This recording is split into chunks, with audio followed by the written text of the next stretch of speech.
सिर्फ 2।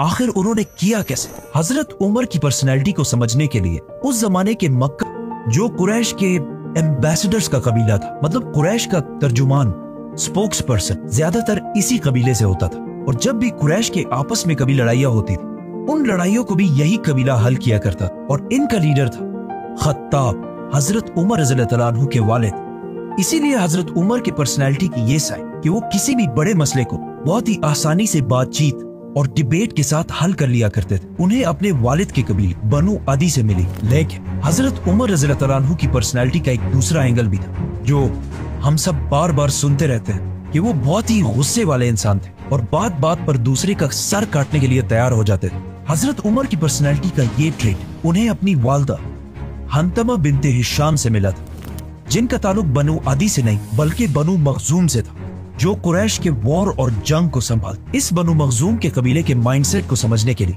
यही काफी है कि इस कबीले से हजरत उमर रज़ियल्लाहु अन्हु के कजन का नाम खालिद बिन वलीद था। मतलब हजरत उमर रज़ियल्लाहु अन्हु लोगों को बातचीत से अच्छी तरह समझाना अपने वालिद से सीखा, और जो लोग बातों से ना समझे उन्हें डंडे और तलवार से समझाना उन्होंने अपने वालदा के खानदान से सीखा। रसूलुल्लाह सल्लल्लाहु अलैहि वसल्लम की जिंदगी के बारे में बहुत सारे बुक्स और बहुत सारे लेक्चर्स हैं, लेकिन उन्हें सुनने और पढ़ने में हमेशा एक बहुत बड़ा मसला होता है कि आखिर इन सारे वाकयात में कौन सा वाकया कब पेश आया था। इसीलिए ज्यादातर लोग कंफ्यूजन में पड़ते, स्पेशली बच्चे।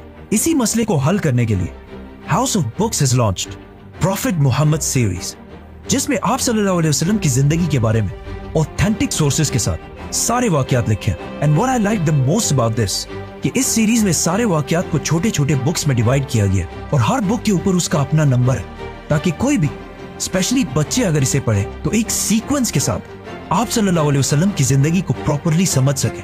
House of books profit series, link in the description. दुनिया के सबसे बड़े बादशाह खलीफा बनने के बाद एक दिन हजरत उमर मक्का के उस इलाके से गुजरे जहां वो बचपन में ऊंट चराया करते थे, और फरमाया कि अल्लाह की क्या शान है कि मेरी जिंदगी में एक वक्त ऐसा था कि मैं यहाँ ऊंट चराया करता था और सिर्फ थोड़ी सी गलती पर भी मेरा बाप मुझे बहुत मारा करता था, और आज ऐसा दिन है कि मेरे और अल्लाह के दरमियान दुनिया में कोई भी नहीं। मतलब उस वक्त हजरत उमर रज़ियल्लाहु अन्हु दुनिया की सबसे बड़ी एम्पायर के लीडर और दुनिया के सबसे ताकतवर इंसान बन चुके थे। उनसे पावरफुल कोई भी नहीं था सिवाय अल्लाह के। हजरत उमर रज़ियल्लाहु अन्हु मक्का में आप सल्लल्लाहु अलैहि वसल्लम से 12 साल बाद पैदा हुए और जवानी में बहुत टॉल और मस्कुलर होने की वजह से बहुत जल्द ही मक्का के सबसे ताकतवर रेसलर बन गए। मतलब कहा जाता है कि जब वो किसी ग्रुप में चल रहे होते थे तो ऐसा लगता था कि बाकी सारे जमीन पर चल रहे हैं और वो ऊंट पर बैठे हुए। मतलब आज के जमाने में अगर देखा जाए तो ऑलमोस्ट 6 फुट 6 इंच या 6 फुट 7 इंच की हाइट। फॉर एग्जाम्पल ये है नरेंद्र मोदी, एवरेज हाइट, और इनके पास खड़े ये हैं कतर के अमीर तमीम बिन हमाद। हजरत उमर और बाकी एवरेज लोगों में भी इतना ही हाइट डिफरेंस होता होगा या फिर इससे भी ज्यादा। इस सब के बाद आहिस्ता आहिस्ता हजरत उमर रज़ियल्लाहु अन्हु अपने कबीले बनु अदी की लीडरशिप संभालने लगे और मक्का के बड़े बड़े सरदारों के साथ मीटिंग्स में बैठने लगे, और कुछ ही अरसे में कुरैश के सबसे टैलेंटेड एम्बेसडर बन गए। और इसके साथ ही उन्होंने अपना इंपोर्ट एक्सपोर्ट का बिजनेस भी स्टार्ट किया, जिसमें वो मक्का, यमन, सीरिया के बीच हर वक्त ट्रेवल करते रहते थे। और जब फाइनली हजरत उमर रज़ियल्लाहु अन्हु की एज 27 हुई तो मक्का में रसूलुल्लाह सल्लल्लाहु अलैहि वसल्लम ने नबूवत का ऐलान कर दिया और इस्लाम की दावत देना शुरू कर दी। लेकिन हजरत उमर रज़ियल्लाहु अन्हु ने कुरैश का एम्बेसडर और स्पोक्स पर्सन होने की वजह से इस्लाम की पहले सख्त मुखालफत और मुसलमानों के खिलाफ अपने मामू अबू जहल के साथ खड़े हो गए। इस्लाम से पहले हजरत उमर रज़ियल्लाहु अन्हु की रेपुटेशन कोई इतनी अच्छी नहीं थी, क्योंकि वो बहुत सारे एंटी इस्लामिक एक्टिविटीज में इन्वॉल्व रहते थे, मतलब शराब और जुआ वगैरह, और इस्लाम से इतनी नफरत करते थे कि अपने एक गुलाम को सिर्फ मुसलमान होने की वजह से एक दिन उन्होंने इतना मारा कि खुद उसे मार मार कर थक गए। लेकिन जैसे जैसे वक्त गुजरता गया आहिस्ता आहिस्ता हजरत उमर रज़ियल्लाहु अन्हु की पोजीशन मुसलमानों के बारे में थोड़ी बदलने लगी। इसीलिए एक दिन जब वो मक्का में गुलाम के पास से गुजरे जिसे उसके मालिक अबू जहल ने मुसलमान होने की वजह से मार मार कर ऑलमोस्ट बेहोश कर दिया था, जब हजरत उमर ने देखा कि किसी और ने उसकी मदद नहीं की तो खुद जाकर उसे हाथ दिया और उसे उठाया, जिस पर उस गुलाम ने हजरत उमर से कहा कि वल्लाह आप उन दोनों में से बेहतर है, जिसकी हजरत उमर रज़ियल्लाहु अन्हु को समझ नहीं आई इस गुलाम ने उस दुआ की तरफ इशारा किया था जो आप सल्लल्लाहु अलैहि वसल्लम ने अल्लाह से की थी कि या अल्लाह, मक्का के इन 2 उमरैन में से एक को इस्लाम की तरफ ला। एक उमर बिन खत्ताब और दूसरा आम्र बिन हिशाम। अबू जहल मक्का के कुरैश को मुसलमानों से दूर करने के लिए अबू जहल और अबू सुफियान बार बार मक्का के बड़ों की मीटिंग्स बुलाकर उन्हें यह समझाने की कोशिश करते थे कि मोहम्मद की वजह से हमारा रिलीजन तो खराब हो ही चुका है, लेकिन उसके साथ साथ हमारी इकोनॉमी और इज्जत भी बहुत खराब हो चुकी है। इन सारे मीटिंग्स में बार बार बैठकर एक दिन हजरत उमर रज़ियल्लाहु तआला अन्हु आखिर बहुत तंग आ गए, तो उन्होंने आखिर एक ऐसा फैसला किया जो इससे पहले करने की किसी में भी हिम्मत नहीं थी। रसूलुल्लाह सल्लल्लाहु अलैहि वसल्लम को कत्ल करने का फैसला, और अपनी तलवार लेकर सीधा दार अरकम की तरफ रवाना हुए जो मक्का में मुसलमानों का हेडक्वार्टर था। लेकिन अल्लाह ने हजरत उमर को इस सबसे बड़े गुनाह के दौरान ही पलट दिया। वो ऐसे कि जब हजरत उमर रज़ियल्लाहु तआला अन्हु दार अरकम की तरफ जा रहे थे तो रास्ते में उन्हें अपना बेस्ट फ्रेंड मिला जो इससे कुछ अरसा पहले सीक्रेटली मुसलमान हो चुका था, लेकिन उसने हजरत उमर रज़ियल्लाहु तआला अन्हु को नहीं बताया। उसने हजरत उमर रज़ियल्लाहु तआला अन्हु को रोका और कहा, उमर कहां जा रहे हो? जब हजरत उमर ने उसे बताया तो वो आदमी बिल्कुल डर गया। उसने कहा, रसूलुल्लाह सल्लल्लाहु अलैहि वसल्लम के पास जाने से पहले अपने घर की तो खबर लो। जिस पर हजरत उमर रज़ियल्लाहु तआला अन्हु समझ गए और सीधा अपनी बहन के घर की तरफ रवाना हुआ। उमर रज़ियल्लाहु तआला अन्हु की बहन पहले ही अपने हस्बैंड सईद बिन जैद की वजह से मुसलमान हो चुकी थी। सईद बिन जैद हजरत उमर के बहनोई होने के साथ साथ उनके चचा के बेटे भी थे, और उनके चचा जैद रसूलुल्लाह सल्लल्लाहु अलैहि वसल्लम की नबूवत से पहले ही मक्का के रिलीजन को छोड़ चुके थे और हमेशा मक्का के रिलीजन के खिलाफ बोलते रहते थे। वो कहते थे कि जब हम सबको पता है कि इब्राहिम अलैहिस्सलाम एक खुदा की इबादत करते थे और उनके दूसरे बेटे इसहाक की औलाद बनी इसराइल भी एक ही खुदा की इबादत करते हैं, तो फिर हमने इस्माइल की औलाद ने इतने सारे खुदा कहां से लाए? इसीलिए जब हजरत उमर रज़ियल्लाहु तआला अन्हु के चचा की फैमिली को रसूलुल्लाह सल्लल्लाहु अलैहि वसल्लम के इस्लाम का पता चला तो उन्होंने बहुत तेजी से इस्लाम कबूल कर लिया। हजरत उमर सीधा अंदर गए और जाकर सईद बिन जैद को मारने लगे। उनकी बहन फातिमा ने उन्हें बचाने की कोशिश भी की, लेकिन हजरत उमर ने गुस्से में उन्हें भी मार दिया, जिससे उनका खून बहने लगा।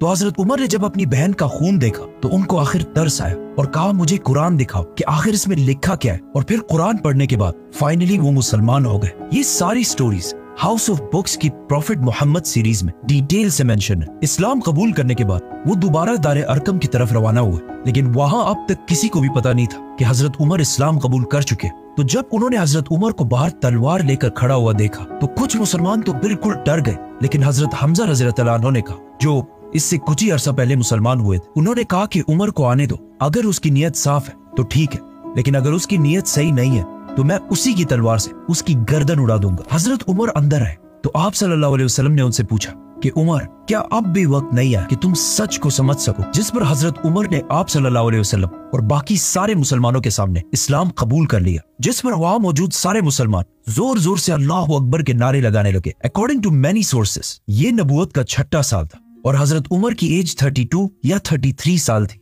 और अब हजरत उमर रज़ियल्लाहु तआला अन्हु के साथ मक्का में मुसलमानों की तादाद 50 हो चुकी थी, जिनमें से 40 मर्द और सिर्फ 10 औरतें थी। हजरत उमर रज़ियल्लाहु तआला अन्हु के इस्लाम कबूल करने के बाद मुसलमानों के हालात बिल्कुल बदल गए, क्योंकि इससे पहले जिसने भी इस्लाम कबूल किया था वो ज्यादातर बहुत कमजोर लोग, इसीलिए हमेशा छुप कर इस्लाम कबूल करते थे। लेकिन हजरत उमर इस्लाम कबूल करने के बाद सीधा अपने मामू अबू जहल के घर गए और उन्हें बताया कि मैं इस्लाम कबूल कर चुका हूँ, जिस पर अबू जहल ने कहा कि ये हो ही नहीं सकता कि तुम्हारे जैसा आदमी इस्लाम कबूल कर ले, क्योंकि हजरत उमर की पिछली सारी लाइफ इस्लाम के बहुत ही ऑपोजिट थी। जिसके बाद हजरत उमर सीधा जमील बिन मामूर के पास गए और उन्हें भी अपने मुसलमान होने के बारे में बताया, क्योंकि जमील मक्का का लाउड स्पीकर था और ये ऐसा आदमी था कि इसके पेट में ज्यादा देर तक कोई बात नहीं रहती। तो जब उसे इतनी बड़ी न्यूज का पता चला तो वो सीधा भागा और मक्का की गलियों में ऐलान करने लगा कि उमर ने हमारे दीन को छोड़ दिया।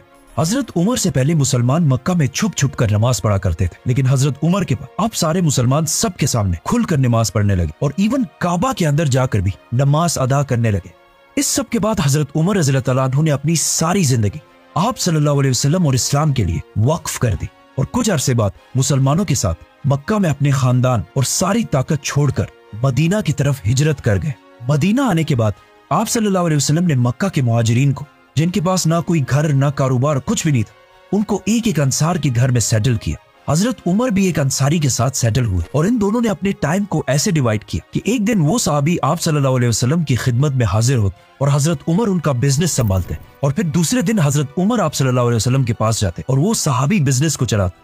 हिजरत के सिर्फ 2 साल बाद जंग बदर में हजरत उमर हजरत हमजा की लीडरशिप में जंग में शामिल रहे।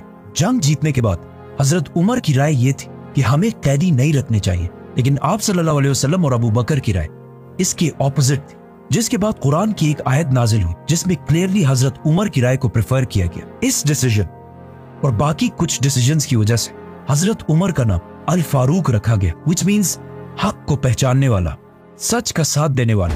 बदर के 1 साल बाद ओहद की जंग और उसके बाद खंदक की जंग में भी हजरत उमर मुसलमानों की फौज में रहे और उसके बाद सुलह हुदैबिया के मौके पर डाली, जिस पर कुछ सहाबा बहुत ही कंफ्यूज और नाराज हुए, जिनमें से एक हजरत उमर रज़ियल्लाहु अन्हु भी थे। वो सीधा आप सल्लल्लाहु अलैहि वसल्लम के पास गए और उनसे पूछा कि क्या आप सच्चे नबी नहीं है? तो आप सल्लल्लाहु अलैहि वसल्लम ने कहा बिल्कुल। तो हजरत उमर ने कहा कि क्या हमारे दुश्मन काफिर नहीं है? तो आप सल्लल्लाहु अलैहि वसल्लम ने कहा बिल्कुल।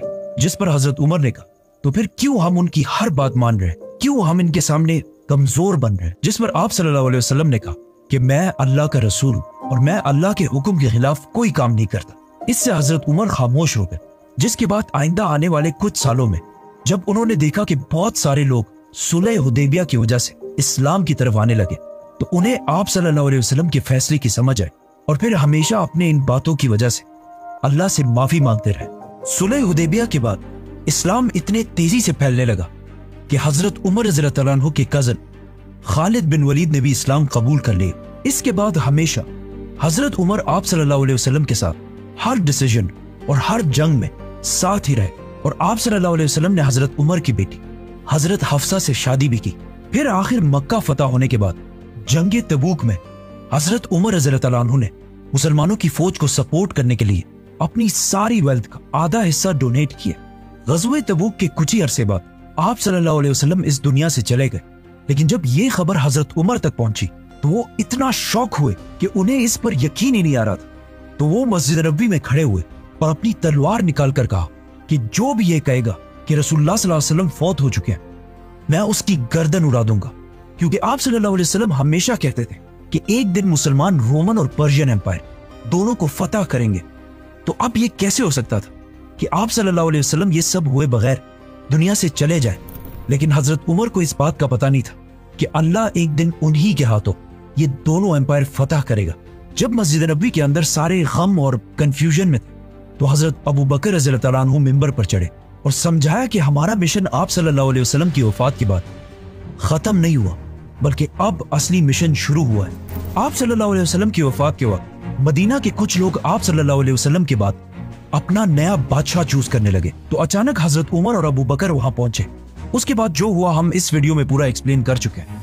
इन शॉर्ट हजरत उमर रज़ियल्लाहु अन्हु ने जब देखा कि वहां हालात आहिस्ता आहिस्ता बिगड़ रहे हैं, तो उन्होंने हालात को कंट्रोल करने के लिए सबसे पहले हजरत अबू बकर के हाथ पर बैत कर ली, जिसके बाद आहिस्ता आहिस्ता बाकी सारों ने भी आकर हजरत उमर के हाथ पर बैत कर ली। और इस तरह हजरत अबू बकर उमर रज़ियल्लाहु अन्हु की वजह से मुसलमानों के पहले खलीफा बने। अबू बकर रज़ियल्लाहु अन्हु के खलीफा बनने के बाद हजरत उमर रज़ियल्लाहु अन्हु मुसलमानों के इस एम्पायर सेकंड इन कमांड थे। मतलब अगर हजरत अबू बकर बादशाह थे तो हजरत उमर उनके वजीर आजम थे, और उन दोनों ने बाकी सहाबा के साथ मिलकर पूरे अरब को दोबारा यूनाइट करने की कोशिश की। आखिर जंग यमामा के बाद अरब तो दोबारा यूनाइट हो गया, लेकिन इस जंग में बहुत सारे हाफिज कुरान शहीद होने की वजह से ये खतरा था कि कहीं कुरान के बारे में मुसलमान आपस में इख्तिलाफ में ना पड़ जाए। इसीलिए सबसे पहले हजरत उमर के जहन में आइडिया आया कि हमें फौरन कुरान को एक बुक की शक्ल में कंपाइल कर लेना चाहिए।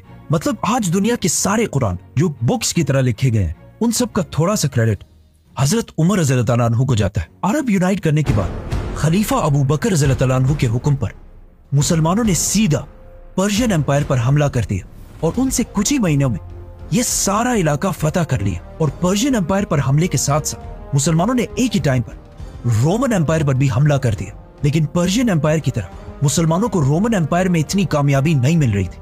खालिद बिन वलीद रोमन एम्पायर में नहीं बल्कि पर्शियन एम्पायर में थे। इसीलिए हजरत अबू बकर रज़ियल्लाहु अन्हु ने खालिद बिन वलीद की तरफ एक लेटर भेजा कि वो सीधा अपनी आधी फौज लेकर रोमन एम्पायर की तरफ जाए, जैसे ही खालिद बिन वलीद वहां पहुंचे, वो बहुत तेजी से रोमन एम्पायर के सारे इलाके को फतह करने लगे और आखिर रोमन एम्पायर की मेन सिटी दमास्कस को हर तरफ से घेर लिया। नाउ मुसलमानों के इस एम्पायर को चलाने में हजरत अबू बकर और हजरत उमर की राय समझी तो मदीना में मुसलमानों के खलीफा अबू बकर रज़ियल्लाहु ताला अन्हु की तबीयत बिल्कुल खराब हो गई, जिसे देखकर उन्हें पता चल गया कि ये अब उनके दुनिया में आखिरी दिन। इसीलिए उन्होंने सारे बड़े सहाबा को बुलाया और उन्हें कहा कि अब मैं और तुम्हारा खलीफा नहीं रहा, तुम आपस में मशवरा करके जिसे भी चाहो अपना नया खलीफा सेलेक्ट कर दो। जिस पर सहाबा ने थोड़ा सोचा और वापस हजरत अबू बकर से कहा कि ये काम हम आपके हवाले करते हैं कि आप जिसको भी सही समझे अपने बात उसी को मुसलमानों का खलीफा बना दे। तो हजरत अबू बकर रज़ियल्लाहु ताला अन्हु ने बड़े बड़े सहाबा में से एक एक को बुलाया और उनसे पूछा कि उमर के बारे में तुम्हारी क्या राय है। जिस पर एक सहाबी ने कहा कि यस, हजरत उमर बहुत अच्छे हैं लेकिन उनकी पर्सनैलिटी बहुत ही सख्त है। तो हजरत अबू बकर ने हजरत उमर को डिफेंड करने के लिए कहा कि उमर सिर्फ इसलिए सख्त बनता है क्योंकि वो मुझे हमेशा सॉफ्ट देखता है, लेकिन जब वो खुद खलीफा बनेगा तो उसकी पर्सनैलिटी बिल्कुल बदल जाएगी। इन सारे सहाबा से पूछने के बाद हजरत अबू बकर रज़ियल्लाहु ताला अन्हु ने सख्त बीमारी में हजरत उस्मान को अपने पास बुलाया और उन्हें कहा कि लिखो कि मैं खलीफा अबू बकर अपने बाद मुसलमानों का नया खलीफा। ये कहते ही अचानक उनकी तबीयत खराब हो गई और वो बेहोश हो गए। तो हजरत उस्मान रज़ियल्लाहु ताला अन्हु ने इससे आगे खुद ही लिखा कि अपनी बात नया खलीफा उमर को नामजद करता। थोड़ी देर बाद जब उन्हें होश आया तो उन्होंने कहा कि बिल्कुल ठीक किए और सारे बड़े सहाबा को बुलाकर कहा कि क्या तुम सबको वो कबूल होगा जिसे मैं खलीफा बनाऊंगा। तो वहां सब ने कहा कि यस। जिस पर हजरत अबू बकर रज़ियल्लाहु ताला अन्हु ने कहा कि मैं ना अपने बाद अपने बेटे को खलीफा बनाकर जा रहा हूं और ना अपने खानदान में से किसी फर्द को, बल्कि मैं उसे खलीफा बना रहा हूं जिसे मैं सबसे बेहतर समझता हूं और वो है Umar bin Khattab. Modern democracies के अलावा अगर दुनिया की सारी हिस्ट्री देखी जाए तो ऐसा बहुत कम ही हुआ है कि किसी बादशाह के मरने के बाद उसका बेटा या उसके खानदान में से कोई बादशाह ना बना। नाउ जिस तरह हजरत उमर के इस्लाम कबूल करने के बाद मुसलमानों के हालात मक्का में बिल्कुल बदल गए थे, उसी तरह अब उनके खलीफा बनने के बाद पूरी दुनिया की तारीख हमेशा के लिए बदलने वाली थी, क्योंकि अगले सिर्फ चंद सालों में हजरत उमर रज़ियल्लाहु ताला अन्हु ने इतनी बड़ी एम्पायर बनाई जो उससे पहले दुनिया में किसी के पास भी नहीं थी। और इस एम्पायर को फतह करने के बाद वहां पर एक ऐसा सिस्टम बनाया कि आज तक 1400 साल बाद भी उन सारे इलाकों पर मुसलमानों की हुकूमत है, सिवाय एक छोटे से इलाके house of books. Link in the description. Subscribe.